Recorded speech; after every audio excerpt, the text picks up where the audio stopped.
My name is Gary Butterfield. My name is Kay Ross.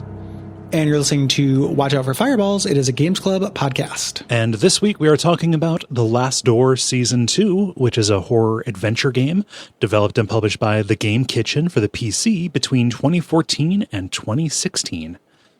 Yeah, and this is a rarity for us. Mm-hmm. Last year, Brett, big thanks to Brett, executive produced an episode on the whole series. Mm-hmm. It was released episodically. It was released as 2 games. We're trying not to do split EPs anymore. Yeah. You know?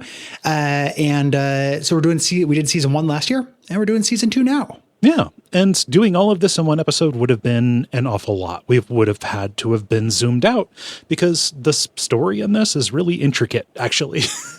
It's a lot denser here in season 2. Yeah. Than was in season 1. It also, I think, would have been fatiguing. Yes. Both from a play perspective and from a listening perspective. Yeah. So go back and listen to that episode. You know, we always say don't listen to part 2 partway through. It's a weird thing to do. Yeah. And play these games. These games are cool. You and I haven't talked about this other than just generally liking these games. My quest for this episode is to figure out why I don't like season 2 as much. Yeah, that this wore out its welcome for me a little bit, and there are annoying bits there. I think that what I'm seeing is that they didn't necessarily have a plan, and then like halfway through they realized, oh no, we're not going to be able to keep making these, and then kind of scrape together what they could to bring it together. There's like a noticeable like drop off when you get to episode 3, I think. Yeah. In terms of like the actual narrative thrust, I agree with you. I think that there's like no shortage of very cool images and ideas throughout the whole thing. Yeah. You know, and that's kind of the appeal. Like the atmosphere is really good. Mm-hmm. The story starts meandering and the gameplay is worse. Mm-hmm.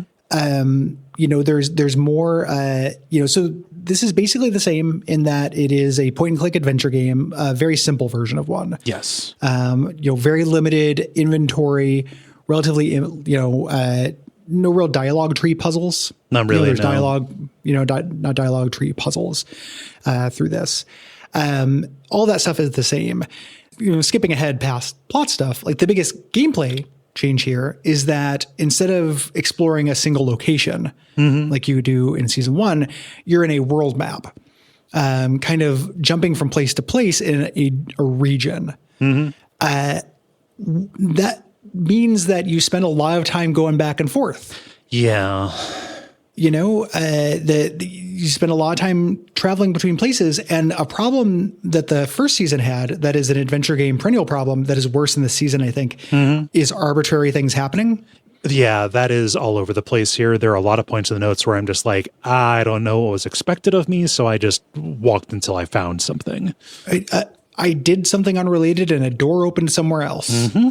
Like that is, in terms of gameplay, the gameplay is not the main concern of these things, but I want to take it seriously as such because you can do good adventure game gameplay. Like such things exist. This I think that's a big sin in video games generally, but really in adventure games, like the idea that, I've talked to this person, so maybe this other door is unlocked now. That shit sucks. There needs to be direct causality, because just going and taking an inventory of spaces to play spot the difference or whatever, that dog does not hunt. And it ruins immersion. Like the world feels less real and good. And then you're not really doing a puzzle. No, you're not, I'm going to try this act and see if it makes this change. Like you're no longer there. It muddies the line of this between an interactive and non-interactive experience. Yeah. I think. And it's much worse this season, than season 1. It is also like, making it so you can go around to a bunch of different locations. Fine in terms of getting some variety in the, in the settings. Sometimes you need to have different places to go. However, like the adventure games that this is modeling itself after, that are well regarded, where you can go around to a bunch of different places, they don't just have linear quest chains or puzzle chains going on. You're kind of like going around and like keeping a couple of different balls in the air, keeping a couple of different plates spinning. So like you're always kind of finding or doing something. In this, it effectively is just a bunch of shuttle runs over more real estate with no real good use of that real estate in between, other than giving you visual variety. Yeah. Sometimes, some little incidents of jump scare and stuff. Yeah. Famously, like in say like a Monkey Island, you're usually given 3 tasks. That's a very standard adventure game kind of thing. And you have 3 things to keep an eye out for. Yeah. And as you move through, you can multitask. Can't do it here. No, cannot. Yeah. So all of that stuff is basically like a failure. That stuff sucks in this. It's hard for me to think of a puzzle I like in this game. Yeah. Like there's a couple things I think are okay. What you're playing for is the story and atmosphere and stuff. And that stuff is still worthy-ish. Like the story loses focus, but this stuff, it's still pretty neat. You're a new protagonist now. We're Dr. John Wakefield. You are a psychiatrist looking into the disappearance of your patient, Jeremiah DeWitt, who was our protagonist of season 1. Yes. He has gone missing. We played as him. We'll do a recap here, but your investigation here at Wakefield kind of run into kind of the works and aftermath of this secret society that has done these experiments trying to cross the veil to reach the spiritual realm, presumably for the promise of some great power. Yeah. And just Lovecraftian discovery. We got to find out. The game still looks great. In fact, season 2 looks better. If you don't know Last Door's aesthetics, it's this very chunky, like King's Quest era pixel art that's very striking and beautiful, great use of colors, really, really great art design. In this new one, they switch from Adobe Air, which is a kind of basically a Flash program, to Unity. So they can do kind of environmental effects and atmospherics with this pixel art. It still is recognizably The Last Door. It's just The Last Door Plus. Yes. The Game Kitchen, these are the Blasphemous people. Yeah, they have never fallen down on aesthetics. No, they're very good. Even the soundtrack to this is also really good. It's not quite Blasphemous 1 soundtrack level, but like it's very effective. So this season began in late 2014, but by 2015, they had announced that sales were not good enough to justify continuing it. So they said, "Hey, next chapter is going to be the last one," and then they wrapped it up. And as you follow the story here, you're gonna find out, like you're gonna see where that happens. Yeah, you enter a realm. Yeah. If you like being in a realm, boy, you're going to like chapter 4 of season 2 of The Last Door, because you are in a realm. Yeah. It's a neat realm, but it's still a realm. It's a great realm. It's, dream logic that just happens to take you from set piece to set piece. That has a lot of exposition. Yeah. Exposition and puzzles that aren't super good. Yeah. So let's get into it. Yeah. Here. It starts very helpfully with a season 1 recap, and so will we. Yeah. A lot of characters in this, and also something I want to bring up, that lo-fi art style is really good and effective. What it does not accommodate is the number of characters in this. Yeah. So there's a part of this feel stupid admitting this. There's a part of this story where it starts getting pretty hard to follow because it's just European names. Yeah. Hanging out. Like there are a lot of people. It's a lot of like this person's former teacher who knew this person from this. It's a statistician, another statistician, a different kind of mathematician. Yeah, it's a lot of that kind of stuff. Yeah. There are more than there need to be, to make the story work. Yes. I think. Yeah. And I'd be lying if I said they all had very distinct personalities. In addition to not having super distinct sprites, like they do have different hair colors and hairstyles as you can do in this art style. They don't have hugely different, like I'm thinking about the four principal people, of the secret society. I'm not like, no one's doing the YM quiz. Which member of the Society of Birds or whatever it's called are you? There's one of which that did not get a name until this. Yes. Yeah, he was just there. So that recap, Jeremiah DeWitt got a letter from his old friend Anthony Beechworth, and when he went to respond to it, found Beechworth dead. And he started following the series of clues about this old experiment that he and his friends did in school that he does not remember, trying to peek through this veil and see what they, called the eye of the bird. Yes. They take a drug. There's a drug that sends you beyond the veil. And this is where his old friend, Alexander Dupre, convinced DeWitt to join him.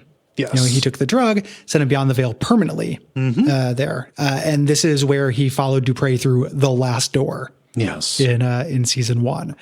Now his therapist, Dr. Wakefield, has enlisted the help of an occult expert named Johann Kaufmann to find his patient. No. Here. And the kind of inciting incident is they found an unsent letter from Beechworth to Dupre warning him of the danger of opening the last door. Something might come through to our world. Yes. All stock good stuff. Love that door. Love that veil. Man, I want to know what's behind it. It feels so good when you pierce the veil. It's got to feel. It feels good for the veil too. Is the thing. If you're attentive, like when Sonic pierces the veil, it doesn't feel good for the veil. But when I do it, fucking you make sure that veil's glistening before you even start. Oh yeah. You just the job starts way before the piercing. Yeah, 100%. Yeah. So let's talk about episode 1, The Playwright. Confusingly, a name for a bunch of people, not just one person. Yes. Yep, it is a society here. Yes. A Last Door, a really effective narrative bit of The Last Door is they have cold opens for an adventure game where you usually start at the end or you start at something that will not make sense. Until you get further into the game. In this one, when you start, you control a woman in a ritual room, a room with ritual stuff on the ground, boarding up the windows as somebody is pounding on the door. Your narration every time you pound on or you board up a new window talks about how something terrible is coming. Yeah. Here. And there's a twist to this at the end of the episode. Yeah. Ending that scene and taking us to Dr. Wakefield having this dream where he is on an unfamiliar street and very creepily, like this man on a crutch walks out of the fog and asks him to return what was taken. Yeah. He wakes up, this is a dream, and he takes a ride in a carriage to an asylum, the East Hill Lunatic Asylum, that Kaufman told him to investigate. Yes. There. And we begin here in East Hill. Restricted just to East Hill. We talk about that world map as you discover things like, this place is going to be relevant. Nodes are added to the map, but we are just stuck here for a little bit. Most hilariously in chapter 3 where you have a map and you can see the lighthouse, but somebody needs to tell you about the lighthouse before you can walk to the lighthouse. Like I know where it's at, but somebody has to say the word lighthouse. It's vampire rules. I need to be, you have to be invited in. Yeah. A welcome mat counts. So there's an old woman working at the front of the door who only vaguely remembers the old, the person that you're coming here to ask about, Dupre. Who was kind of interred here for a little bit. Yeah. And we get kind of a sense of how things are going at the asylum, which is not good. Some of the patients came from well-off families. At one point it was very successful. But there's a skeleton crew staff here. Everyone is left and the staff aren't allowed to leave. Something's going on. Where this game is successful are little bits like that. Yes. Like creepy details like that your NPCs take as given that you, the player, would question, but because of the level of fidelity and zoom, your character will not question and NPCs cannot elaborate on. Yeah. Stuff like that really works. Like you are given pretty incomplete information about this world through dialogue. The idea that the here is almost as restricted as the patients. Really cool, and also factors into a puzzle, right? Because they're cut off from the entire outside world. Because the patients come from well-off families, she's not going to let you into the archives. It's full of a bunch of embarrassing information. Yes. So you start exploring. You head upstairs to a meeting room. You pull out this piece of metal that was holding up a window. And the mirror turns out to be one-way glass. And we see a guy restrained on a table on the other side. Mm-hmm. And then a liquor bursts through. It's fucking real weird. It's a good jump scare. I didn't expect that crossover. Nothing in season one. Scare. Yeah. Yeah. The Last Door X Resident Evil collaboration. I thought it was just going to be a pair of shoes, but it's actually this. It just sucks that it's like a weird little sub mode in Fortnite that's only going to be there for like 3 weeks. Yeah, I know. Yeah. And you have to play it through a Roblox account.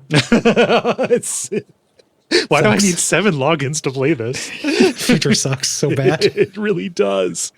You can come back at different points during the chapter and see things deteriorating for the guy on the other side of the mirror. Mm-hmm. That's great. Yeah. But out in kind of the day room, there's this artist, or no, this is actually outside. There's this artist who talks about how the doctors always take his drawings away from him. He knows that people watch him from behind the mirror. He has these ink blots that he won't give us unless we can return his drawings, giving us another reason to check out the archives. Yeah. Well, and underlining a problem with the puzzle logic in this game. Mm-hmm. We have no reason to want the ink blots other than that they exist. Yes. So him saying, they took my drawings, from a play perspective, you can think, okay, that's what he wants. He'll give me the thing he has in exchange, but we're not looking for that key. Right. Once we get it, stuff happens, but we don't want it. Mm-hmm. There's a real cart before the horse kind of thing. Yeah. We find a coin and we can give this to a newsboy outside to get a paper that has a story about the asylum. The newsboy's outside the asylum hawking asylum news. Basically, the story talks about how one night all the lights went out and someone was screaming, like a demon inside. Yeah. Getting the paper, though, we can give this to the old woman who works at the desk because she's, confined. Mm-hmm. She can't read about the asylum. And this is a distraction. We can walk behind her and get into the archives. Yes. There, Dupree's record is empty, like it's been completely purged. There's just one small piece of paper with an address on Paul Street. And this adds the destination to that map so we can go check out the really creepy apartment with a machine in it that is not explained. Yeah, I love the machine. There's things that don't go anywhere derogatory and things that don't go anywhere non-derogatory. Laudatory. This is non-derogatory. Laudatory, non-go anywhere. So his street address is completely boarded up when we go there. We had to sneak in through a crack in the back, and we go past this altar with this guy, a whispering guy, praying at it. Mm-hmm. Inside, we find a war medal on the mantle, for distinguished service. There's a veteran who we could have met in the asylum. Yeah. Use this for.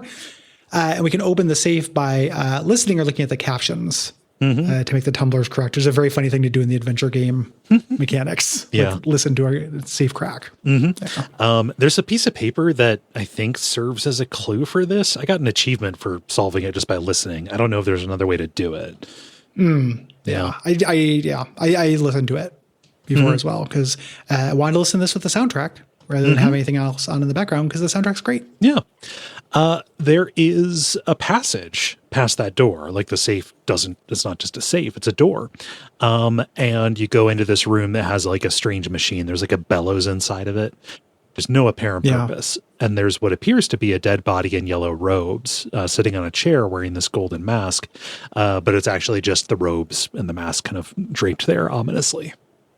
Yeah, it's the horror of starch. Of Scotch Guard. Great image though. Mm-hmm. Fucking looks great. Now that you've taken the mask, the machine stops and we hear footsteps. And a loudly praying figure appears before us. Yeah. We can't do anything. It's just scary. We leave. Mm-hmm. He doesn't want anything. He's just there to pray. Yeah, he's just standing there just like, hey man, I guess this is your place now. Hey, free robe. Why not? So you go back. We can poke around the day room a little bit. There's this guy in military garb who says he's a coward. He's not worth talking to, but you can show him the military medal. And it is his. He was also at that apartment. And, they'll speak to you, say like, oh, I'm Sergeant William Conghill. And, Dupree came. I never want to talk about my service, but he got me to tell the story about this battle, this horrible thing that happened during the Boer War in South Africa. Yes. So we play a little flashback. Conghill getting lost in this thick fog until he finds this lost soldier, Captain Skid. I don't know the fucking Burger King's Kids Club ass name. Captain Skid is twitching. He has like a different person looking through his eyes. And Alexander Dupre was very interested in Skid. You're kind of seeing what we mean by having too many characters. Yes. Already. Yeah. In the fog, I didn't make a note of this. Like, just eventually you start passing all the dead bodies of like this guy's entire regiment. Yeah. The sorrow. Yeah. Skid fell to alcoholism when he returned. It's rumored that he spends his time at a bar known as the Crimson Next in St. Giles Rookery. Sorry, Crimson Nest. Crimson Nest, sorry. Crimson Next is a weird mecha game for the Switch. It's or like a card game. Yeah, Crimson Next. In St. Giles Rookery. It gives you a photo of his regiment there. So though that's him. It's very funny when they give you a photo to recognize people in this art style. It's like five rectangles. Which one is the rectangle that you're looking for? Oh, it was him. I knew it all along. Guess Who, the Last Door edition. It's so fucking hard. Impossible. Is your character a rectangle? Yes. I keep telling you yes. 5 hours and no faces down. Yeah. Fuck. There's also an old woman who will not speak to us, but the attendant says, oh yeah, Dupree used to talk to her. Her name's Miss Cone. And you have to traumatize her in order to get her to do anything. You have to show her the golden mask. They're like, she will attack you, and then she's carried off to the isolation ward. And then the isolation ward is just open after this. They leave it ajar, like a ward. We grab the artist drawings from the archives, return them, we get the ink blot cards. So we get the little ink blot thing where we get to see a series of, classic Rorschach inkblot things, including one of them, though, that is the big evil crow from the series. And now we can go in that door. The man in the first room says the butterfly is after the scarab. These are two of the inkblot cards we've seen. Yeah. Matches them. He sees one that looks like the mask that we found, and he says like, oh, it reminds me of this person who used to be in the room next door. He would always scream about being watched by something under his bed, this eyeless presence. Yeah. The bed next door conceals a tunnel to another room, which is empty and bricked up. And we go in there. There's some writing on the walls that talks about somebody bearing the sign of the eye coming. The writer killed the person and hid this sign. And it looks like there's nothing in the room, but walking across the room reveals a broken tile. We use that piece of metal that held up the window to pry it open to find a dead bird holding a glass eye in its beak. Great image. Yep. Super good and spooky. Yes. The room at the end is locked up. This is where the woman was taken. She is screaming, ranting, and raving about something called the playwright, talking about how something is eyeless but not blind. Yeah. So we don't have anywhere to go at this point. This is one of those unmotivated dealies. So we go to the kind of slum of St. Giles here, and we see the one-eyed man with a crutch, again, approaches and holds out his hand. In the dream, he says, give me back what he took so we can give him the glass eye. Yeah. That's a big intuitive leap, but it, kind of makes sense. He says it again. Yeah. And he has a big open socket too. Well, the open socket is the probably the strongest clue. The intuitive leap is what he took. Yeah. It's like, oh, you mean that bird? Yeah. Yeah. So we find the Crimson Nest. It's not a bar. It's an opium den. This is great. Like just the fucking sorrow on display here. Opium dens seem like pretty happen in places where everyone's pretty happy. Yeah. And then I played this game. It really disabused me of some preconceptions. Yeah, I thought they were basically like nonstop parties. It's not. No. It is not Teen Time USA at the Opium Den. No. It's the kind of place where a woman is trying to wake her husband, and turns out he's dead. He doesn't have a pulse. Yeah. He's been dead for a very long time. And since she doesn't need them anymore, she gives me her smelling salts. Yeah. So bleak. You go to the end of the hallway. There is a deaf man here who's using a slate to communicate, you can ask if he's seen Captain Skid and show him the squad photo. He asks for payment, and you give him a silver pendant you found in the asylum. Why not? You just picked it up. Doubloons, scepters, like just stuff you found. And he just walks over and unlocks the door, where inside Captain Skid is passed out. Yes. We use the smelling salts on him and wake him up, ask him about Alexander Dupre, who he says he was not a man but a fiend. Yeah. We ask about DeVitt, and he says DeVitt must certainly be dead. Yeah, if he was involved with Alexandre, it's bad. Yeah. So Alexandre took interest in the story about the fog. Like, hey, what happened there about this sentinel who killed his men? Something in that fog went after them. And he says, like, hey, I don't know anything about what happened. Like, that machine, got no idea. Yeah. Yeah. We ask about Alexander's activities here, and he tells us about the playwright and Dupre's vast network of collaborators here. It is a secret society with one law, see that no one knows, in Latin. They looked through the fog of the veil to see the forbidden, but then he ran and tried to forget. Yes. And to the opium den he went.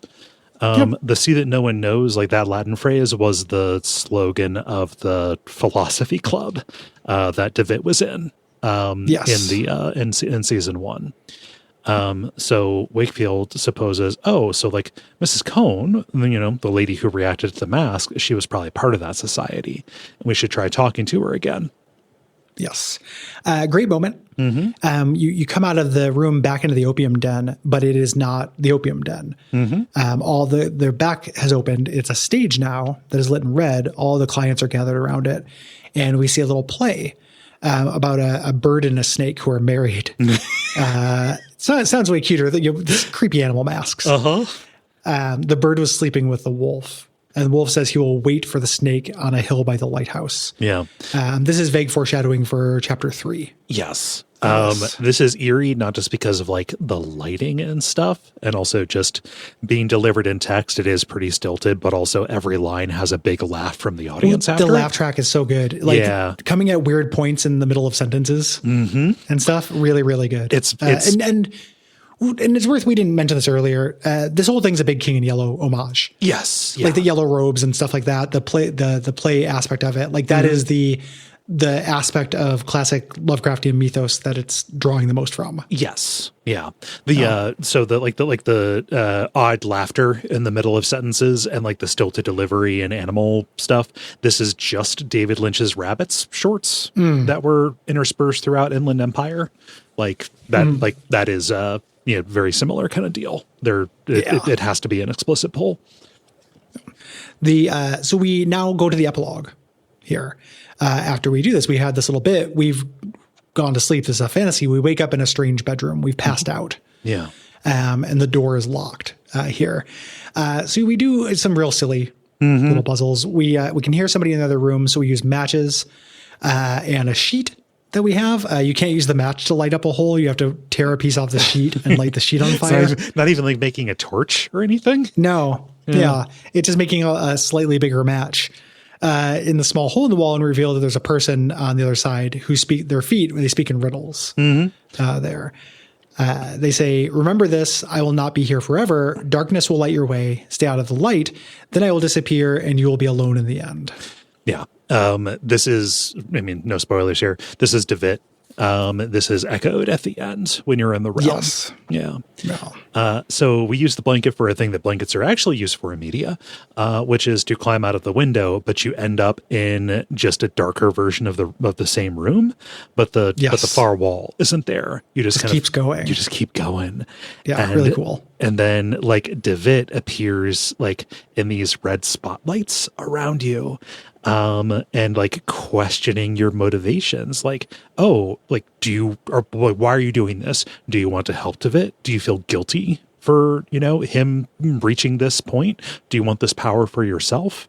Are you just curious? Kind of calling all that there. If you were a better therapist, this wouldn't have happened to DeVitt. Yeah. Yeah. So we wake up. This was a fantasy as well. We wake up in Johann Kaufmann's office. He found us in the opium den and we smelled like opium. We had taken a bunch of opium. And that's the rest of the game, is trying to get your next hit. And he says that Mrs. Cohn escaped last night, so we had to leave at once. Things are bad. We walk across the countryside, and we see him saying like they are coming. They have let him in. They are coming. This is echoing from the prologue. Yes. Here. When we get to this small house, it is the house from the prologue. And the woman inside was Mrs. Cohn the entire time. We were the people pounding on the door. Yes. Yeah. Pretty neat. Pretty neat. And then just loud pounding, and the scene cuts to black when we get in. Because this was released over the course of a couple of years, like several months before you get the reveal of what's going inside of there. I didn't play it contemporaneously, but, trying to keep that in mind as I talk about it all in one go. Yeah. I played the first chapter and then the second chapter. I played each of them at once, but I waited between the two. I didn't play chapter 1 and then 2. Yeah. So I had a little bit of that, like, this is an incomplete story feeling. This brings us into episode 2 of 4, My Dearest Visitor. The longest of the episodes. We get a prologue here with this red-haired man, like in a mine, like in a tunnel. And you've got to like plant some charges to clear the caved-in entrance. The narration says, "I must not forget." I have no idea what this is. Yeah. Yep. We get to that small house that we're in at the end. We get in there and Mrs. Cohn is no longer in there. There's been an explosion of ash or something. She was taken. Yeah. So we cut to being on a train. Kaufman tells Wakefield that this is your last chance to give up on the search. You can walk away, basically. Refusal of the call. Yes. You refuse. We're headed to meet a man, the person who introduced Kaufman to the occult, Professor Adam Wright. He might know what's going on. And he is in the seaside town of Wickport. Yeah. We mentioned this is the longest chapter. This is the one that I find the most obnoxious. Oh my God. Yeah. I sent you a message, like, save some patience for this. God, because that fucking maze.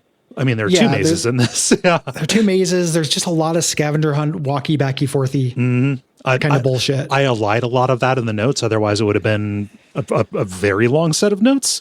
But yeah, like you're following like a poem, and it's just go to the drawing room. Oh, I have really bad news about the parlor. Yeah, it's like it sucks. It made me think about, what am I doing? It brought up the question that I end up asking on the show that, like, I think gets in some folks' craw, but like, does this need to be a game kind of feeling? Because like at points it certainly does. Going back into a room and having the room be this horrible play, that's going on instead, that's great. And that is more effective in a game than it would be in a movie or anything. This little bit though, where like I'm just kind of following this trail of places to walk, like I'm not using any intuition. I'm not solving a puzzle. I'm not seeing something of visual interest along the way most of the time. Yeah. There's just a real, like, if this had been in text, like you could convey an emotion. The most sympathetic I can be to this chapter is the idea that your character is supposed to be very frustrated and getting, feeling like almost like a Kafkaesque. Yeah. Feeling from doing this. But if the idea was to transfer that feeling from the character to the player, it did not work on me. Yeah. I was just really fucking annoyed. Yeah. Didn't work for me. And that's how we spent like the first, I'd say like half of this, really? Yes. In right manner. We get there, and the housekeeper, Mrs. Oakwood, she's nowhere to be found. She is out behind the house digging a hole in the backyard. What are you digging for? It looks pretty deep. Yeah. How deep are you going to go? Yeah. Pretty deep. Yeah. But she takes us upstairs to see Mr. Wright, who is bedridden with some kind of dementia. Yes. This kind of begins this tone of Kaufman hanging out in this room, you going and poking around this house and then finding anything and saying, I must tell Kaufman. Yeah. And then teleporting back to Kaufman. Yes. First, we're looking for something to jog his memory. The correct item is this tin soldier from the living room. We bring that. It says, Sergeant Downing went to the front, but Sergeant Downing is not the one who returned. Good line. Yeah. Speaks cryptically about a prize hidden somewhere in the house related to a book of travels. Yeah. So we think, book of travels, go to the living room. And the path it describes is the combination lock for a globe. here. There's kind of an odd looking globe that says, we went west to the coast and then north, then we went to the sunrise and then we retraced our steps or something like that. And you have to click the little continent buttons. The like, this is like a hook or a trick to it. Like as you are pressing these, fictitious regions or whatever, you think, oh, this is a combination lock. I need to press like each of these. At one point you have to like cross from one to another, but there's another one in between that you had already crossed. So you can't skip that one just because you already hit it. Yeah. You're backtracking. Yes. Right. Yeah. But this opens and it contains a letter addressed to my dearest visitor. It reads, those seeking wisdom must first know their own foolishness. Reflect on yourself in the heat of passion to reveal what the cold eye of logic sees not. Yes. So you'll reflect, okay, there's a mirror somewhere. The heat of passion, I don't know. But this is kind of the beginning of this scavenger hunt. Yeah. Each clue leads to the next clue hidden to something related in this poem. The first bit is you find a mirror, and then the way that you get the hot heat of heat of passion is to carry a teapot up, and use that for steam, and it reveals writing there. You go from bit to bit. It's boring. Ultimately, you end up in Wright's archives. Yes. Here. Yeah. In place where it's got all of his, documentation from his investigations. And Kaufman is reading these notes, talking about how Wright and people he was working with discovered that absolute horror is the key we seek. Yes, it has to be terror sweat. Like quite literally. Yeah. And there are notes about tunnels beneath the manor. Like, oh, we found an abomination down there, and then we sealed it off when our experiments, like when we lost control of this thing. And the basement key is here. That's sealing off the tunnels is obviously clarifying something from earlier. Obviously, what the prologue is. Yes. When we say we don't know what this is, this character, unlike everyone else, is not a named dude. He doesn't show up. Yeah. Like could be Kaufman in the past, but that visual fidelity makes that unclear. We get the basement key. There are these silhouette portraits on the wall over plaques. We have to turn the portraits to match this little logic description. Like the father looked on the daughter while the daughter looked on the mother. Yeah. Really easy though. This opens a panel that reveals a golden ball mechanism set in the wall. This is like a sliding, like Resident Evil kind of thing. Yeah. If you know the old He-Man Manny faces, this is the Manny faces face. You can turn the face around. As far as I can tell, there's no reason to do this. Like, there is no output for this. It just, whatever I did was right. With this, I kept fucking with these things. And once you start seeing a bunch of these, I was very annoyed. Yeah. Like, oh, this is going to fucking suck. Apparently I had done it. Just through like clicking, because you don't have any information. It's two different geometric designs. You have no reason to favor one or the other. And there's when you turn it, you see no change. Right. There's not an audio cue. There's nothing. Yes. And these are all over the place too. Like there are, there are some around the house, but like they're also like across the entire region that you're exploring in this. Yes. It's just a function of this town. Yeah. So we have the key. We can get into the basement. This is cool visually. It's dark and we do not have like a consistent source of light. We just have mess.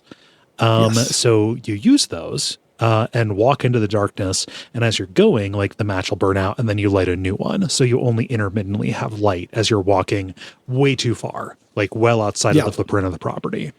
Really cool. You run out, you hear footsteps, coming, and then you fall into a hole. Down here, we find a lantern. I love this. Oh, nice. And a lever. And the entrance to this tunnel is collapsed here. Yes. So we're able to get out, though. We return to Kaufman. And Kaufman, who has found a journal detailing the meeting of a financier from the organization called The Playwright. Yes. The Playwright is an organization. It's not an individual, even though, a little bit muddied. They have a test subject that they want Wright to work on in total darkness and isolation. Because they need terror sweat. Primal terror is the key to the last door. Right. So Wright commissioned a device to induce the terror. We can go up into the attic and it's just a picture of a spider. He worked on it for a really long time. You don't want to make him feel bad. He's got that, that cognitive ailment, but the device is just a picture of a spider. It's that one image from that British comedy, where it's the skeleton next to a bear. Yeah. Irresponsible, really. No, it is like the lever that we picked up as a part of it, but the device kind of looks like a cross between a phonograph and the radio. This takes place in like an 1895, so all of this would be like brand new hotness. Yes. Cutting edge.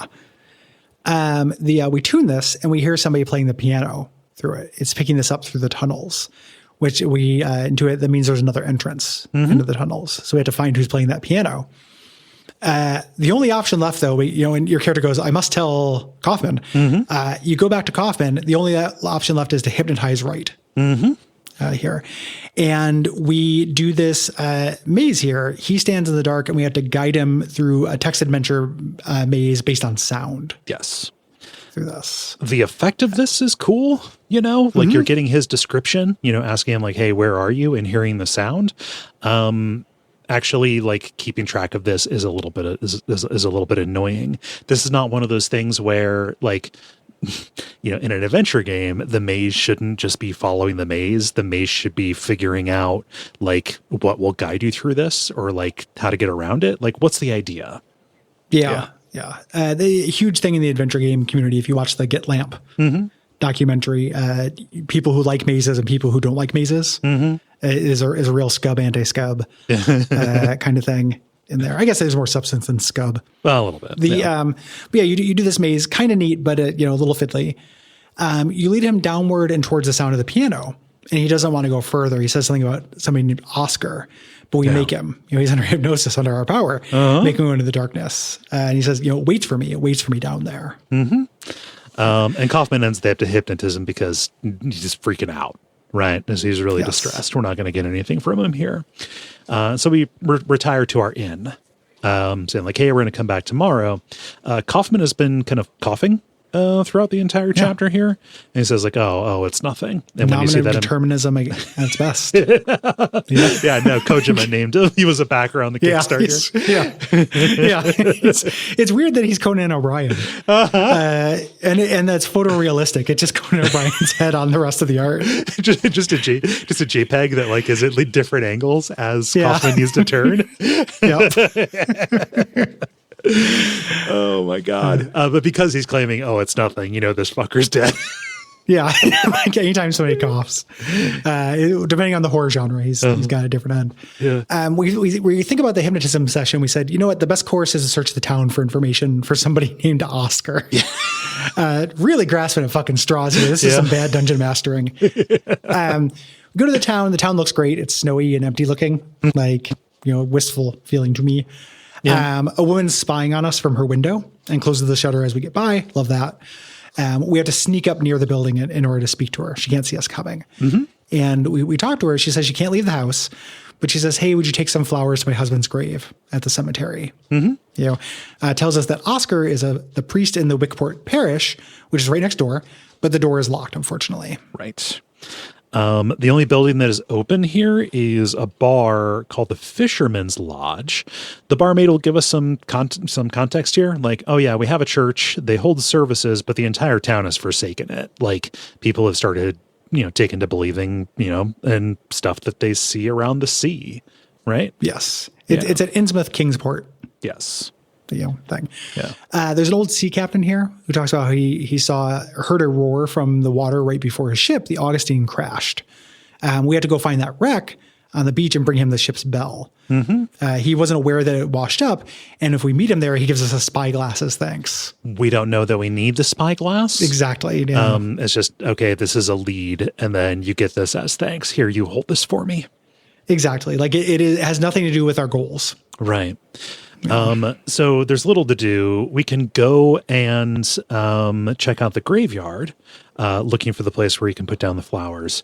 This is a little irritating. When I was exploring around the manor, I went to like this statue field in the back, and something that I did made a statue drop a compass.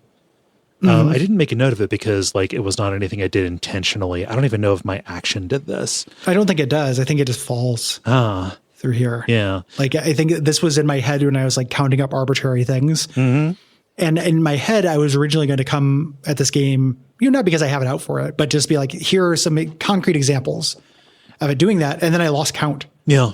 Like I stopped counting them because it happened a lot. Yeah. What this does, like the compass doesn't point north, it points in a seemingly random direction, but it is definitely pointing at a grave here. And you can dig up this kind of half of a statuette made of green stone. Yes. When we lay the flowers on the grave from the old woman, we hear a bell toll. The church calls mass. Again, disconnected events. They were just waiting, like somebody was like there with a walkie-talkie, like, all right, flowers are down, flowers are down. Look at you, a sniper scope. Just like the subject has placed the flowers. The subject has placed the flowers. I can't shoot him. I'm woke. I can't shoot him. He's mourning. So we head in. The priest doesn't have very much to say about Professor Wright, but he gives us a photo of them as young men to take with him. And now Wright Manor appears on the map again, telling us it explicitly, hey, show this photo to Wright. Yes.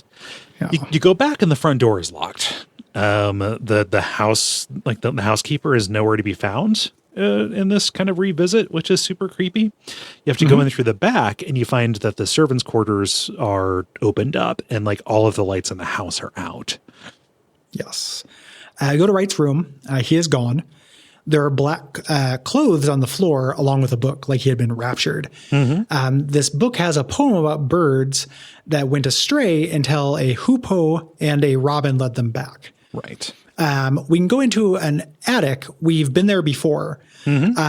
I really admire the bravery of the audio design of having a room where birds are just screeching. In this, it's really unpleasant in a way that you don't find in video games very often. No. Like they would have cut the high end on that. They didn't. No, it's the full range of all of these birds, and there are so many of them. There's so many of them. Yeah. And it's basically a puzzle. We had picked up a cloth from before, and we had to silence specific birds. Yes. We had to go by the description and their Latin names on the placards while you're doing this, while birds are screaming. Yeah. Again, I kind of like it. Once you do it, all the birds go silent. Great moment. And the doorbell rings. Yeah. The hoopoe or whatever, however you pronounce that, that is a meaningful thing from the first chapter. That was the name of the serum that Alexandre kind of administered to himself and then to Vit, right? Yes. Yeah. So the doorbell rings in this silence. Again, person waiting outside with a walkie-talkie. All right, the birds are gone. Go. The birds are gone. Go. He's woke. The eagle is sleepy. I repeat, the eagle is sleepy. So you go and check. The front door is open, and you go upstairs, and this door that was previously closed slams shut. You can go inside, and Wright is lying dead on the floor. He died of terror. His heart gave out. And he's clutching the other half of the screen statuette. So we go to the inn. Kaufman is unconscious from coughing. This doctor, Armitage, has sedated him. Right. Here. And it's very clear what we need to do now. Or it's not very clear, rather. So we just go looking everywhere. It's just, again, arbitrary stuff. Yeah. To the right of the graveyard, we can now go to this cliff with who claims there's a man there who claims to have seen a strange creature on the rocks below. So we give him the spyglass in order to find the creature, and he points out the Wakefield summer house on a nearby cliff. Yeah.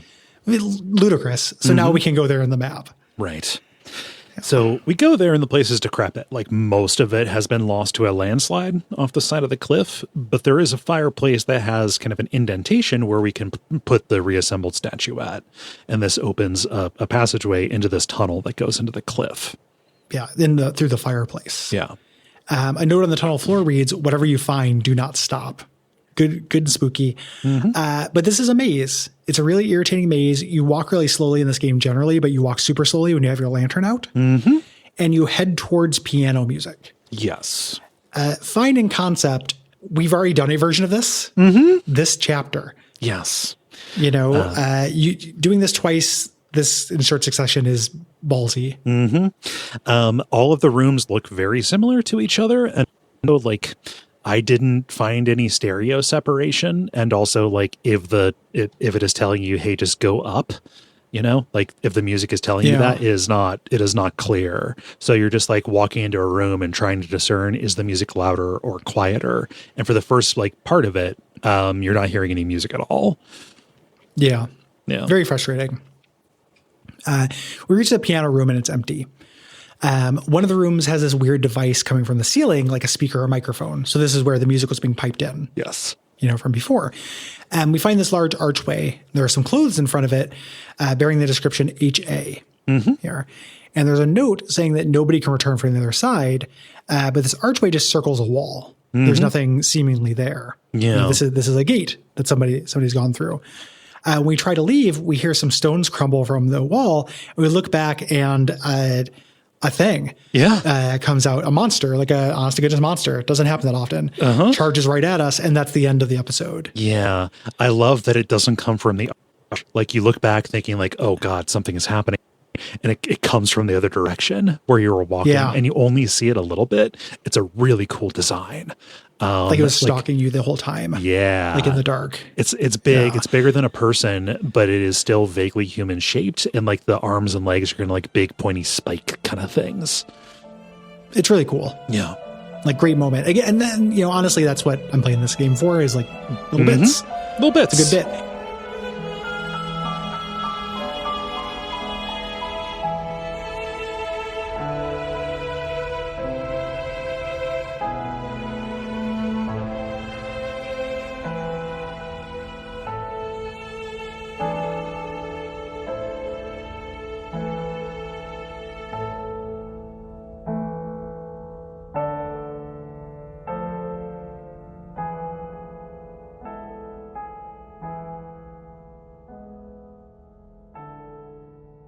We enter into episode 3, which I like the theming of a whole lot. This is just the Wicker Man. Oh God, yeah.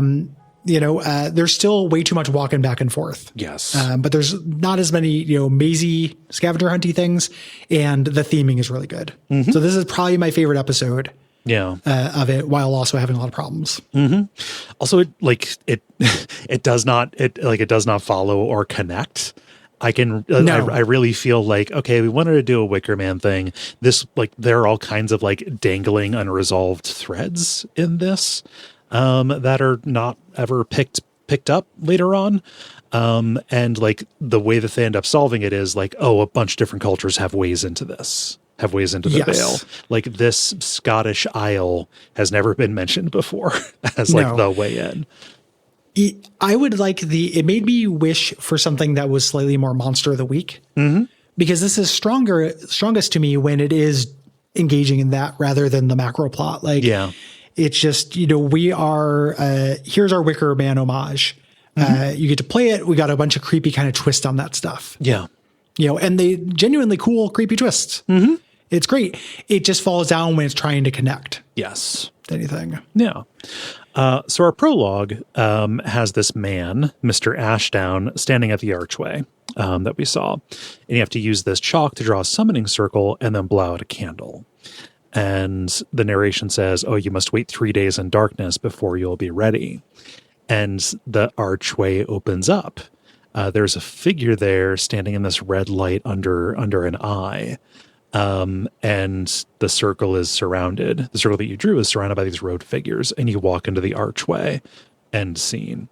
I think his name is like Hugh Ashdown or something like that. We found those clothes with the monogram HA. Yes. This is the guy who turned into a monster.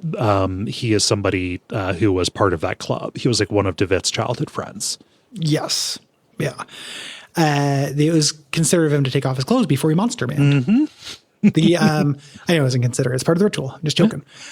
So this is our cold open. A clock ticks and Wakefield wakes up hearing a human cry for forgiveness in the shrieking of the horror. They see the monster they had seen. We walk right into the darkness as something breathes heavy and we end up in the water. here. And then we go overseas to Scotland. We wash up on the Wicker Man Island. Yeah. Not quite yet. Like you wake up on the beach of that little port town. Oh, you're right. Where you saw, where the spyglass saw. You're right. Yeah. A lot of this is just presented as text over darkness. Yes. Yeah. You receive this letter from Kaufman who is dying. He's like, hey, I'm going to use my last moments of lucidity. Saying like, hey, you need to continue. You know, like there was this place that was mentioned in Wright's research, the Crone Madan, the sanctuary on the Isle of Eilish Moor. And like, hey, you got to go there. And once all of this is done, if you survive, you need to get rid of all the evidence of this. Yeah. And he died after. Goodbye, I'm dead. Died after writing this. This is going to have an awful lot of like Gaelic style words. I do not know how to pronounce that. I'm going to do my best. Yeah, there's no voice acting in this game for people who are experiencing it vicariously. So, yeah. So we walk through the city. Wakefield narrates about being in a fugue state for a long time. Eventually, though, he resolves to find DeVitt for Kaufman's sake. It's what he would have wanted. So you sail to the island of Ellismore. A messenger brings you a letter from the island's ruler, Lord Dunan, summoning you by name to the manor for dinner. It is a custom to greet everyone who comes to the island. Yeah. There's no reason for him to know my name. Nope. That's good and creepy. Again, yeah, like the individual moments of this are great. Yeah. Like that's a cool, creepy detail. Yeah. So we're sitting in this big room, and Wakefield has lied to him and said, like, hey, I'm here to rest. This is basically a vacation for me. And Donan says, like, hey, this is a great time. You are here for the Festival of Reunion. This is the 3-day period when this constellation called Reunion is in the sky, and the spirits return from the other side to do all this mischief. Yes. This is tropey as shit. This is all Pat. It's just my kind of Pat. Oh God. Yeah. Like I'm not it's so rare in this kind of stuff too. Like you don't see a lot of Wicker Man shit. Like we had it in Scald. Yeah. Like folk horror is kind of rare. In terms of the at least in games. Yeah. In terms of horror. And like you've come here and there's a festival. Yeah. That's like, proper Lovecraftian. That's the festival. That is an aspect of this that is not used very often. Love it. Just because I recognize what this is pulling from doesn't mean that it is less valuable, I guess. Well, because sometimes it can, right? Like some things are played out in generic. Recognizing what it's pulled from cannot feel very inspired. This is something that I have a weakness for. Half, I think this is a really good execution of the thing. Yes. Yeah. You need both. Yeah. So we kind of look around at the art that's in the parlor. We ask him about it. It's all local and traditional. It's a bunch of weird statues and shit, mostly. He asks you if you're a religious person, and you can answer however you like. I love this modeling of an awkward conversation. Like you can't leave. Yes. Like there's no option. But you're like you're out of, conversation options. You can just, say the same stuff to proceed. You have to look around the room and notice something and then ask about it. Like that point of a conversation, we're just talking about shit we see. It feels like a very, late 1800s coded where people would get together in a parlor and have discussion because they didn't have phones yet. So you would just like, I don't know, what do you think of that wall? Not a lot of people talk about that wall. They tend to focus on this wall. Yeah. Oh, that wall. Huh? I love that you can answer. If you're a religious person, it's one of the few little bits of kind of role playing that happens in this, and it fits into Lovecraftian stuff because you can decide either you are starting to believe or you can you're still a skeptic. Like I'm a man of science. Yeah. And I chose that because that's the Lovecraftian protagonist thing to say. Yeah. It will have more impact when I'm proven wrong if I maintain my disbelief. Yes. I chose and it'll say oh, I don't believe in God. I'm a man of science. And the other option is I'm not religious. So I picked that one. And what Wakefield says is I have not seen anything that convinces me that there's any real power behind it. Yeah. If you say I'm a man of science, he just goes, I see. And we would go for a walk. Yeah. We're going to go look around the island. He points out the marshes and says that the simpletons down there on the island concoct all kinds of tales about the marshes. Yeah. They're idiots. We ask him more about local history, and he says, if you really want to know, there's a teacher. Yes. Who talks about this stuff you should talk to down in the village. So we head to the village. To get there, we have to pass through this graveyard. Very creepy thing. You can look into a crypt to see this old man arguing with himself. He's in a robe, arguing about whether or not he can die before he gets the knowledge. Yeah, pretty great.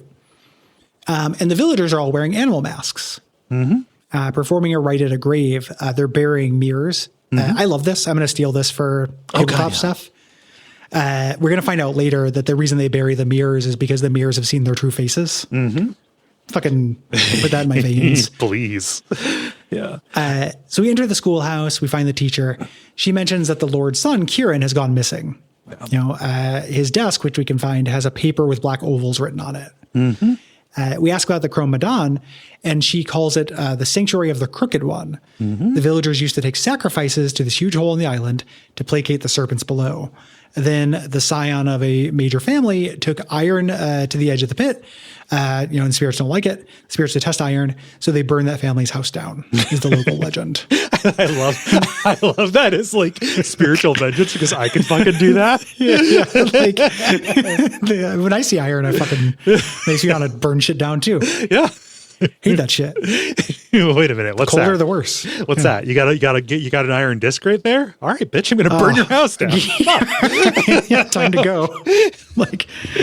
Time. Oh, very funny. So you can just, you talk about this stuff, you can inspect this trash can and you find that there's this drawing of some local landmarks. And there's this huge, dragon. Like a child's demon. drawing. Yes. Child's drawing. Yeah. There's a dragon demon, flying over a burning house. Yep. So we show this around. There's a kid in a bull mask who says that Kieran drew it, and you point to the burning house. He tells you where it is, kind of setting a theme for this, having people point out things on a map, and then you can go there and look at it. Yes. And it brings you the next thing on the map. We go there. Very little of the house stands, but there is a fresh wicker man out front. This is a great running thing through this chapter, is going places and having these wicker men, and then eventually they start getting burned in effigy. It's great. They're getting burned in effigy after you do something in that area. Somebody is following you doing it. Yeah, somebody's following you and really trying to send a message. Fucking rules. Yeah. So, God, we are just giving people an inventory of how to pander to us. That's what else is this fucking show. I know, right? Yeah, just expressing our preferences. Yeah. So there's a mailbox behind the house, and there's this returned letter from the woman who used to live here, Brigid. She had tried to send it to her cousin, but it was kicked back. She says, hey, you need to never return to the island, but you need to keep grandma's ring because she would have wanted you to have it. And the ring is inside of this. If you think this is going to be something that you use for, I don't know, getting into a crypt, opening up some kind of box, no, you use it to repair a bike chain. It's so funny. And you can't take it back. Nope. It's somebody's grandmother's ring on the mainland where presumably you're going, and you can't grab the ring back. You're just using it as a metal ring. Has nothing to do with grandmothers. Yeah. The cellar library was spared some of the fire, so we can get in there and read Brigid's diary. And she talks about trying to find the Chromadon, but instead finding something very shameful in the family crypt. She's the one who burned the house down. She was trying to cleanse a family curse. Right. So it wasn't the spirits after all. It was just her. And she talks about, taking her family's iron disc to look for a place to use it at the Abbey because it matches some symbols there. And when she was there, she saw something in this shadow cast by a faint light that was present there. And this old Abbey that is mentioned here that she went to opens up on the map. When you leave the cellar, the wicker man is burning. Yep. Yeah. Great. And you go check out the Abbey, but it's mostly fallen down. There's nothing interactive here, and there's no light source to cast a shadow. Yes. You're going to put light here the most convoluted way possible. Yeah. Very funny. This is what we had to do for light. So we go check out the hole that we saw in the hills, the big hole. And the kids who were here before are gone. Yeah. But there's this little sun symbol drawn on the ground where they were. And one of the things that fucking infuriates me is there's a ribbon that trails off from this discarded mask. One of the kids took off his mask. Yeah. You go to grab it, it blows away to a cliff. You go to grab it, it blows you further. The idea is the little, American Beauty-esque bag in the wind leads you to seeing a lighthouse that has been on your map. Yes. That you would certainly be able to see from the island. It's a lighthouse. This is presuming that if I am on an island and there is a lighthouse, that I am not going to want to go there. You fool, you buffoon.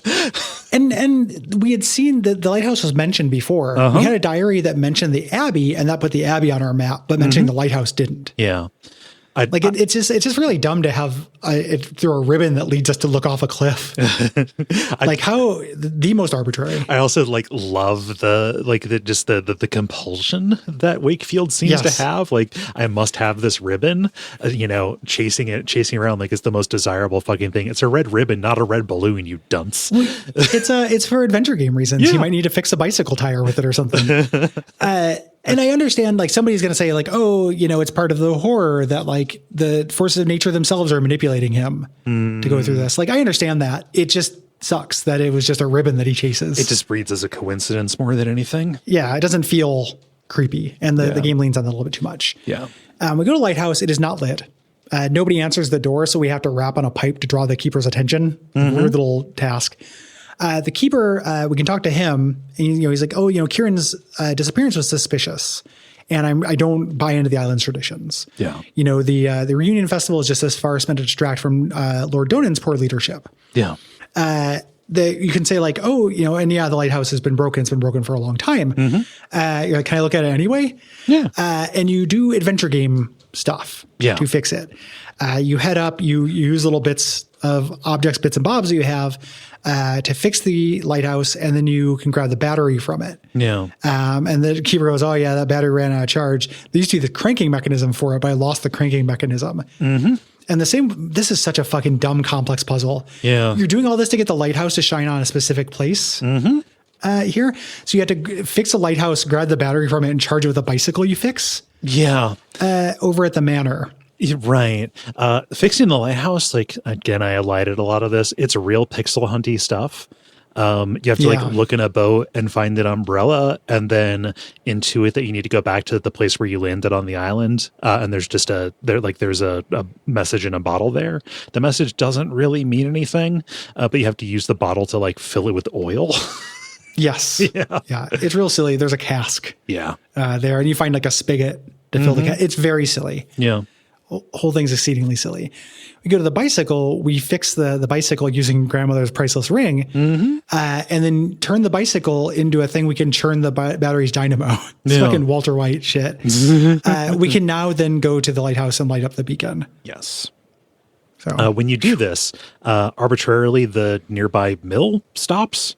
And you found a screw in Kieran's desk and used that to repair the mechanism to get it going again. I don't know what this accomplishes. I think it was just a nice thing to do.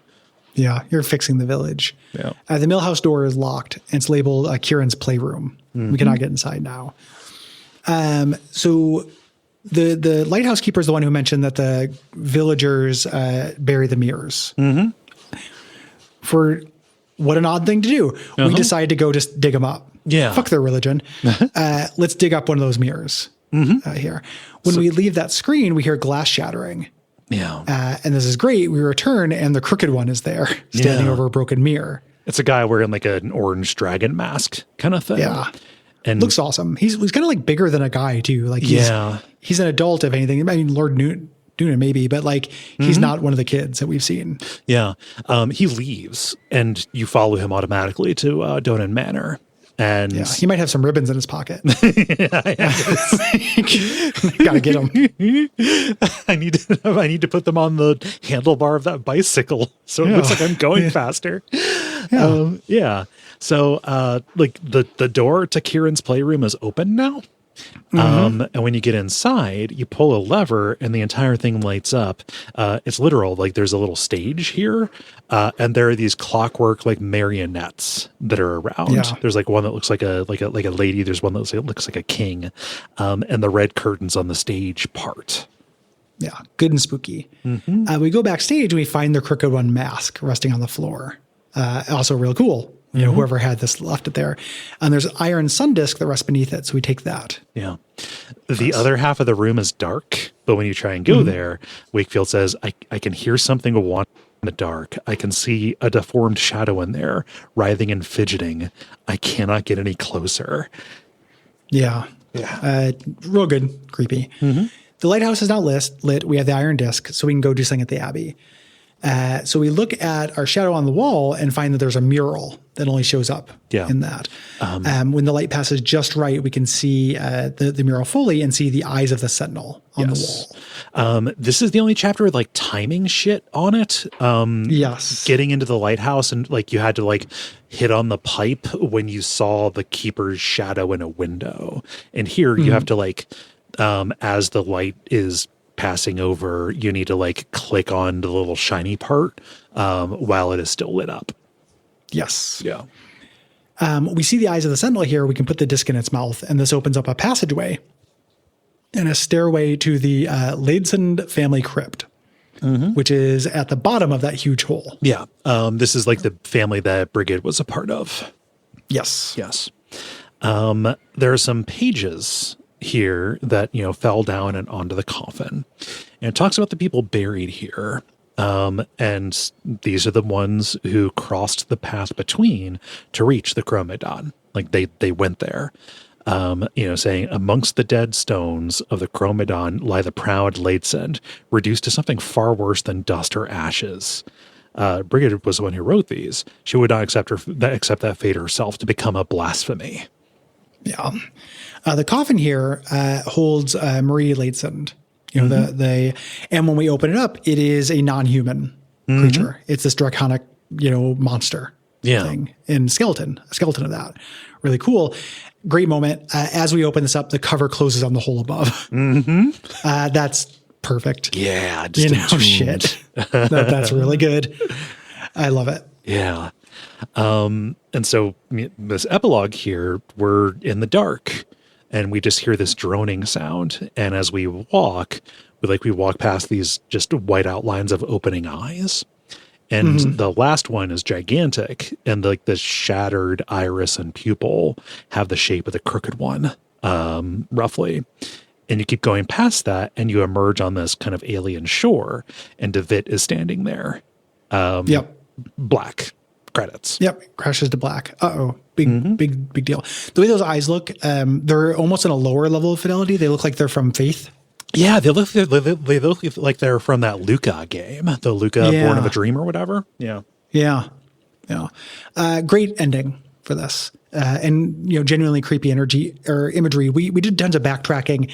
Every time you go to a new place, it gets a Wicker Man, and every time you do something there, it's on fire. Yeah. That just keeps happening, and it gives the sense that you are being followed closer and closer by people you never see. Yep. Genuinely really good and creepy.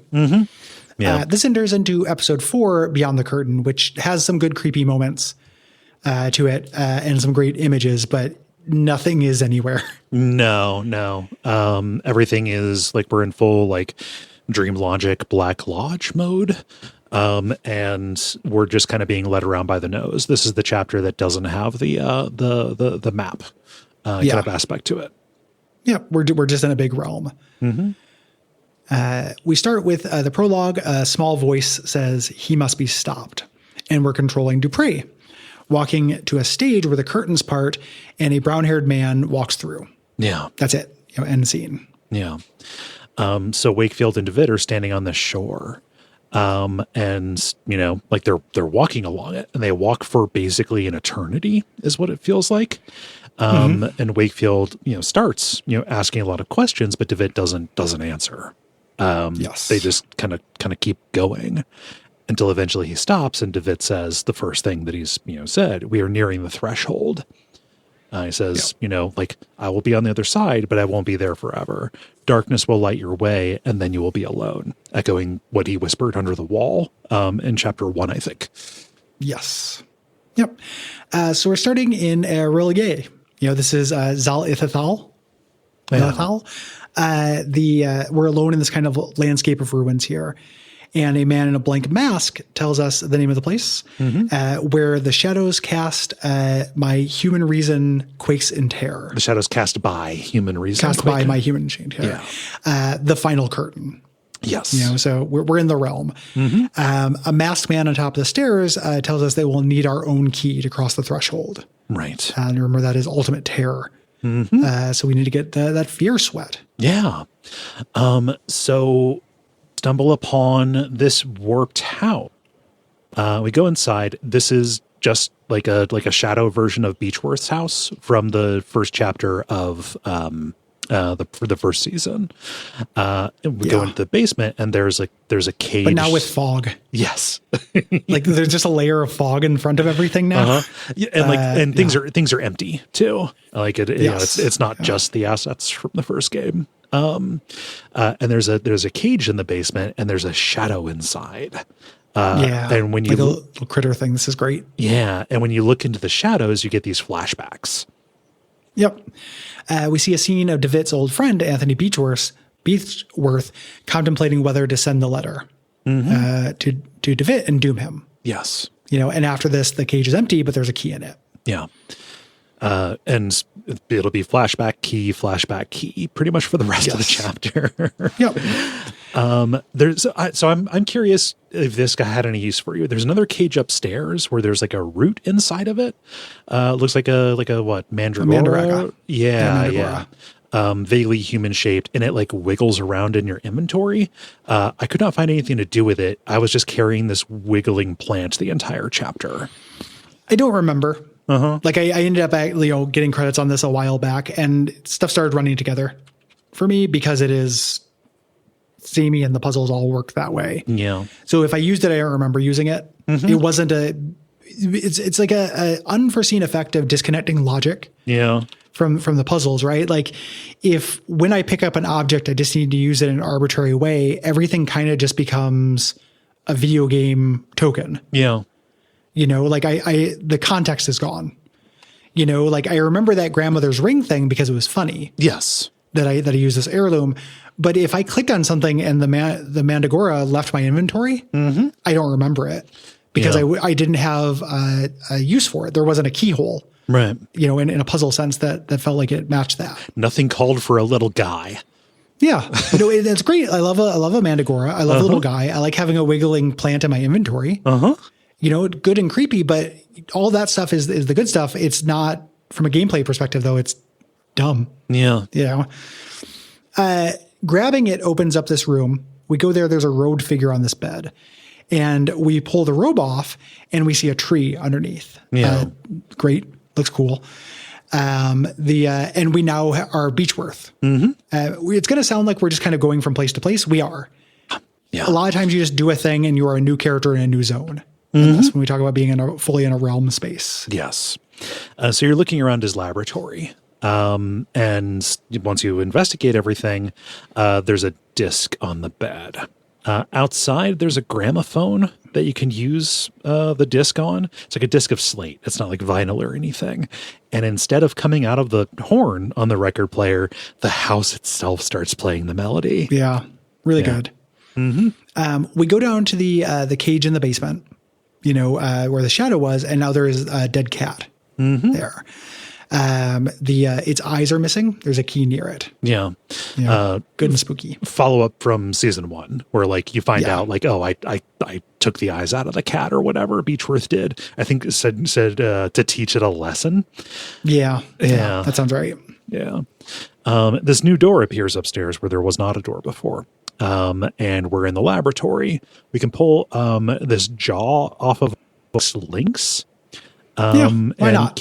Keep it, and there's one of the keys you have opens this hatch above to get you into the attic. Yep. As Anthony, we walk in the darkness there, and we see these robed figures that appear in spotlights that all kind of look like the Scream. Yeah. Like a lot of elongated faces, elongated face masks here appear in the spotlights, and they deride you for your plan. Yeah. You're making a cheap exit from this. We get to the end, the light comes on, and we're Wakefield looking at this violently swaying, rotted body of Beechworth hanging in the attic. Yeah. Looks great. Very spooky. The row of people are standing in a circle around you. There. Yeah. Yeah. Yeah. And then you play as Beechworth discovering his dead wife, Anna. and saying like, hey, I need to send the letter. You think this is going to be to end it? No, he's sending this to restart it. We're going to find out. Yeah, I got to keep this going. Yeah. Let's get the band back together. So we're Wakefield back in Za Il Etal, kind of back in the field of ruins. There's a mask piece on the ground. And we walk arbitrarily in the direction we can walk until we find another house here. And this is like a vague version of the school. Like there's only one room you can walk in, and it is like the schoolroom from the, I don't know, reformatory or whatever, where you were at. And there's an eye drawn on the chalkboard, and there's this, like shadow of a child writhing on the wall. Yeah. And you go and looks great. Yeah. And look at it. Scene. Alexandre is appreciating this brutal abstract piece of art. It's like an X, but it's made up of gore, and it has like yellow tips on each of the arms.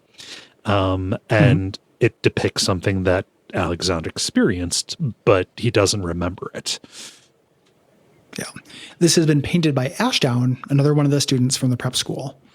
And Alexander tells him that he's found a way to cross safely. Yes. There. We reach a shore where the world is mirrored.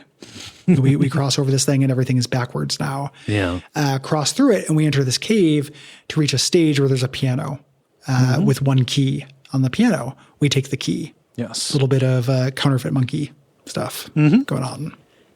You go to the mirror version of the schoolhouse and see that what was once a small, little child shadow is this larger than human shadow stretched out and like chained to the ceiling. And looking into it shows you Alexandre talking to Ashdown about Professor Wright. So like, hey, I enlisted his help. I found this shortcut, through the last door. And to get through the veil. He's talking about the serum to induce the true terror, right? Like everything in chapter 1 failed because they didn't try and take the right way to get here. Yeah. There's a piece of sheet music that is backwards on one of the desks. We played in the piano in the cave, on the other side of the mirror correctly. This is kind of neat. Yeah. Figuring that out. And cross through the mirror, we use the piano key on that piano in the cave. This melody that we play is the melody from Wright's Mansion. Yes. From the piano that was played in the tunnels by the creature. I love this. When you cross through the mirror, the melody is reversed. Yeah. Which is good. Yeah. And when you go into the cave where the piano was, where the piano with the one key was, there's this, the piano's gone and the huge like shadow marionette is struggling on the stage. And we see what happened to Ashton when he crossed through the veil. Like he came to where we were, but when he went to inspect the writhing shadow child, he got consumed by it and presumably turned into the horror that attacked us. Yep, we're kind of basically seeing what happened to all the people. Yes. There. Back in the field of ruins, we get another mask piece and then go to the only place we can go to get to a forest maze. I fucking hate this so much, Gary. It sucks. It sucks. It's weird to rely on mazes so much in a graphic adventure like this. Yeah. Feels padding adjacent. Dislike. Yeah. Also, like the way that you get the answer for this, is so convoluted that I never ever would have thought to do it. A thing about a maze is that is like a good, you're in a psychic realm being tortured by madness, but not a maze you can solve. Nope. Like there's nothing scary and Lovecraftian about a solvable maze. That's a junior jumble. Yeah. That's a placemat, my friend. Yeah, that you're at Stuckey's. I'm having a good time at Denny's after church with my family. Yeah, it's not a Lovecraftian terror. I've got a grand slam coming my way, bud. Yeah, moon's over both of my hammies. God. Anywho. Ridiculous. So we're in the shadowy forest maze and we find this tall monster that almost could be mistaken for a tree. And we get a flashback to the school, a cult club meeting by the sea after their first attempt to use the serum. The father at the religious school where they were at, Glenn was killed horribly during the ritual. Yes. And they talk about, what got them, this custodian, capital C, that guards the last door. You know, like it's mentioned in all these myths about things that vaguely correspond to it. And, you know, and anybody who tries to get into the door, you know, the custodian would pursue them wherever they went in the real world. You know, kind of like the shadow going after the orb in the Amnesia series, right? Yes. Yeah. And this is what the Crooked Man or whatever the thing is on the island. Yes. Was their culture's version of this. In the previous one, it was the big bird or whatever. Like there's a name for it, but yeah. Yeah. The King of Birds, I think it's called. To solve the maze, we have to choose the correct order of paths based on these designs carved in trees. It's really confusing. They show you a placard with the two of the runes etched on the right. Yeah. So this is annoying. I also bypassed this by looking it up, not because like I felt like if I really put my mind to it, I couldn't get it. It is, this is a short game. I was pretty ready for it to be over at this point. Yeah. Like it keeps giving you treats, you know, like I like the idea of the custodian. Yeah. You know, that's a treat. I liked the writhing shadow in the cage. Like all of that stuff's really good. It's just like, it's a little fatiguing. Yeah. You know, so you have to walk between these trees that that bear the correct symbol. If you go through any of them incorrectly, you have to go back to the beginning of the maze. Like the way you get the answer, nothing really has required you to do a whole bunch of just like experimenting by combining things in the inventory. The way to like get this, you have to take the wax lynx jaw that you picked up and use it on a theatrical portrait, like poster that you found, and David will say, yes, like when you took rubbings back in school or whatever, and that is what you use to like get the sequence of symbols that you need to go. I just looked, you know, the order that I had to go to after poking around a little bit, like because this is not a well documented game, there was nothing that like said what you were supposed to do. There's not like a UHS kind of thing for this. Yeah, you had to go to video. I had to like look at a forum discussion of somebody like vaguely describing what you had to do. Yeah, I ended up looking at a video, and like this is the second time I played this. Yeah. The first time I didn't do that, I'm sure. You know, given Gary proclivities at the time, so like at some point I did solve this, but I don't know if I just rubbed everything on everything until it eventually made sense. Yeah. When you solve the maze, we run into the Shadow of David. You know, as much as the graphics in this can make characters run together, I did immediately recognize he's David. David's got a distinctive haircut. Yes. Yeah. We see the occult club gathered next to these glowing red curtains. And one of them asked David if he really thinks Captain Skid can guide them through the fog. He's like, oh, no, Captain Skid can do it. He's actually survived the custodian before. He was struck by lightning and he survived. So let's just put him back up in that tower. So yeah, he'll enjoy doing this because we're kids and we understand trauma. Really easy to buy off this guy. So they attempt this crossing, and we see the end result of this, which is a scene that resembles that gory cross image from the painting in the other flashback. Like this is the thing that Alexandre didn't remember. You know, somebody was ripped apart into this thing. In very gross ways here. Yeah. We enter some ruins and find this gigantic black feather. That's great. You know, behind this statue that seems to be all kinds of animals at once, this chimerical thing. When we pick up the feather, a huge cloud of crows coalesces into a giant crow and attacks. The king of birds, the Simurg, or the custodian. Yes. Here. And we get another flashback of the boys at the school after their attempted crossing. You know, David took the longest to wake up after this happened, and he's forgotten everything. You know, and Alexandre still believes like, hey, it didn't work this time, but let's just keep on using this serum. Like, you know, we have a cheap and easy way to induce this primal terror to get us through. The issue is not enough serum. More serum. The problems always need more serum. We return to the field of ruins. Yeah. It's always find the last mask piece. The mask is eyeless. And so you put it together, and when you put it on, you can't see anything. So we need to find the right place to put it on. Yeah. We return to the main ruin and put the mask on. You know, remember, like darkness will light the way. You know, so we occlude our vision, and we are taken to the theater that Dupre ended up at when we saw him last. And he says, like, oh, he knew that you would get here, Garfield. You know, and who's he? It's the artifacts. It's the founder of the order. It's the first of the playwrights. David was the leader of this. He was the person who was pushing them to go. Yes, he just didn't. He lost his memory. Yeah, and as he learned about it from first principles, he said, "Hey, this needs to be stopped. This is awful." Yeah. I love him being like, the artifacts said you'd be here. And I wish it just cut to David being like, hey, my therapist is going to show up. That's cool. Is it cool if I invited my therapist to the, he's real on the ball. Yeah. Yeah. He seems like he likes bird shit. The thing that they want to get beyond the last door is something called the first language, which grants the power of creation. Yes. Like when you say a word, you call a thing into being. Here, I kind of like how little this is expanded upon. Oh yeah, that is a proper superpower for going beyond a veil. That somebody might want. Yeah, makes sense. It gives motivation as opposed to just knowledge for its own sake, or the curiosity. Yeah, we're just curious as to what's there. Yeah.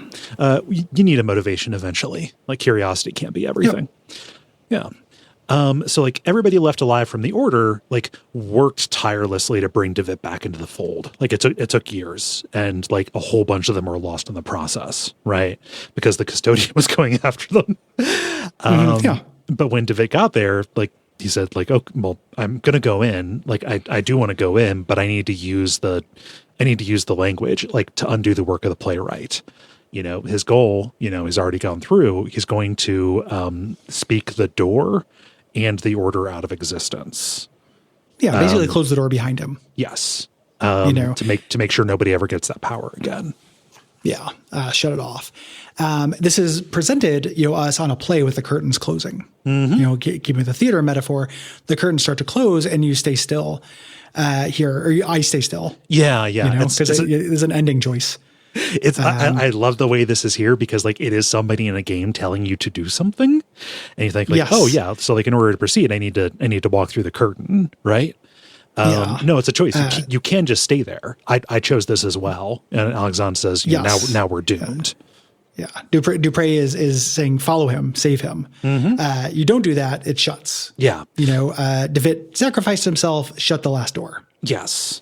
I don't know what happens if you do go through. I think that based on what I read, Wakefield takes his place. I don't see a reason for that. David can he did the crime. He can do the time. Yeah. That is a proper and satisfying story, right? Like, all of this is my doing. So many people died. Like, okay, like my atonement is nobody else can come through this. And I didn't want to go through and risk all of this being taken away because this shouldn't be.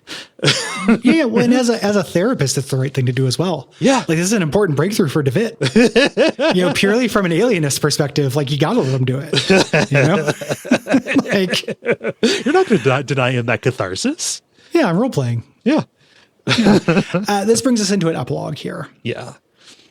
Yeah. The fog dissipates that you're in, and you're back on the streets of London. The mask that you were wearing lies broken on the streets here, and it's melting like wax. Like I get the sense that like in the undoing, like it is being broken at a molecular level. Yeah. Or it's like equipment from the Underdark. Oh yeah. So you return home, and you think it's all a dream, but you have the black feather among your stuff. None of it was a dream. Yeah. You burn the feather. David accepted the consequences of the Order's actions and sacrificed himself to stop it. Satisfying ending. Yeah. And your character does regret not taking David's place. He wanted to save, the ultimate goal of every therapist to kill themselves for their client. The main thing, though, I mean, I understand there's subtext here. Yeah. The actual thing he regrets is he had the Lovecraftian curiosity. Yes. He doesn't get to actually know what's on the other side of the veil. Yeah. But he fulfills Johann's last wish, from before he died of mystery cough, which is to destroy all of the evidence of her discoveries, like to go and make sure that he, even has the possibility of trying to follow this line back through to the veil. Yeah. And that's the end. That's the last door, all of it. Yeah. Through there. It's a mess. It is tons of cool ideas. Structurally, it's really weird. It kind of pedal to the metal getting to the end. of things because of economics forces sucks. Yes. There are a lot of weird little narrative like Band-Aids and stuff too. We didn't talk about them, but there are these like special episodes. Yeah. There are tiny playable things that are just little scenes from this story. Mm-hmm. The story as it is, we can recount it. It is a story. It feels like there are pieces missing, sometimes, laudatory, sometimes derogatory. Yes. As you go through it. Yeah. And this happens with anything that we cover, right? Like the description is not the thing. In the interest of making this not take forever, I didn't make it like, okay, you walk onto this screen and you see these things and you pick it up and here's what you know now. And then later on, here's where it goes. Like a lot of this is kind of like disentangled just cause. Because it's boring stuff. It's non-narrative content. Yeah. Right. Like it sometimes can contribute to atmosphere and mood, which is a patina over the whole thing.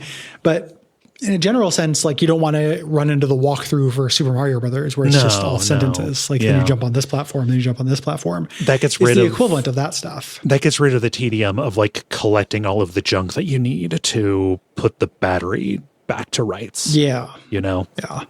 And that is that is a real bummer. Chapter, which thematically and story-wise is neat. With the Wicker Man one, right? You couldn't do it with this aesthetics and engine and everything, but I did want a version of this that was a more traditional kind of walking sim. Yeah. Like a little bit fewer gamey elements. Let's say 0 mazes. Yeah. I'll wipe them all out. But with a little bit more. Like, again, it's sometimes very artful the way that does not have a lot of text. Mm-hmm. Like little details will be dropped that you cannot question and your character cannot question, and they lend a sense of the world being eerie. Mm-hmm. That's all really good stuff. I just don't know if you get as much as you pay. Yeah. I guess in exchange for that. Like it's hard to know whether that juice is worth that squeeze. Yeah. I have no regrets having played it. Like aesthetically. No. My backdrop on my computer goes back and forth between the Hamlet in Darkest Dungeon 1 and a screenshot from this. That's it. Yeah. Like, since I played it. So that's going on 10 years now. Yeah. Basically, that's been, it's very special to me visually from an art perspective. Yeah. It's neat. And it was a worthwhile project. It just it is a victim of the way that it was funded by being episodic. Like just Kickstarter kind of stuff. Also, like the fact that so much of this, like the credits have, this description was written by this Kickstarter backer is neat. I wonder, like, how much of that had to do with any kind of incoherence that is in here. Like it's impossible to attribute, right? But I think that like episodic games were an experiment for about like 13 years and then stopped. And I think that they stopped for a very, very good reason. You can understand the idea behind it. The idea of having kind of a live service style funding on a game that's not meant to be that. Yes. You can understand the appeal. And there were times when it worked, right? Like, I remember it being an event when a Walking Dead chapter would come out. Like, we all lived this and it was cool. It's just, it required, like, it has unique challenges to it. Yeah. And we saw patience. And, if a studio had an option to not do something episodically, then I think that made sense. There were upsides too, right? Like see, the first chapter of Life is Strange having that bottle finding stuff. Yeah. And people are like, hey, that really sucks. Just going and doing this pixel hunt, trying to find beer bottles in this junkyard, and they decided, oh, we're not going to do any more of that. And then they made fun of it in chapter 5. Like, I don't know. Of course, correct. Yeah. I don't know that you get that if a game isn't released over the course of a year with like feedback for it. But yeah, I don't know. The closest thing you would do is you'd like patch things out. Yes. And stuff, like we're doing this at the same time we're doing Real Lich Hours and we're doing a mod on that, which like that game has gotten fan support for that kind of thing. And they just patch things out that suck. Yeah. Like you can just bypass the sewer dungeon, things like that. Like there's a shortcut through it. Yeah. It'd be very funny if instead of letting Kickstarter backers write a sentence, if they use their likeness and they would have been like, you were the basis of this kid. And then they show a rectangle. That is a really good. It's a pretty good, like funny Kickstarter backer thing. Yeah. Big thanks to Brett. Yeah. Thank you, Brett. This has been our list forever. Like it's something that despite being pretty harsh on, I do have a soft spot for. Yeah. And do think it's worth experiencing. If you are listening to this and you have a project or product you'd like us to shout out, please send me an email at gary@duckfeed.tv. This episode, I want to talk about a website called https ://www.hyperfocus.photography. This is the work of Guy, who is, as kind of an art project, selling fine art prints of their photography, exploring autism and ADHD through the lens of their disability. Yeah. It's cool. We haven't had like a photographer. No, so that's neat. And it's nice work. Uh-huh. Yeah. Oh, yeah. So check that out. Guy Kelly. I've interacted Kelly. with this person on social media. Yeah. Yeah. Guy Kelly. So check it out. That's hyperfocus.photography with the beginning website stuff at the front. Yep. Yeah. This photography is neat.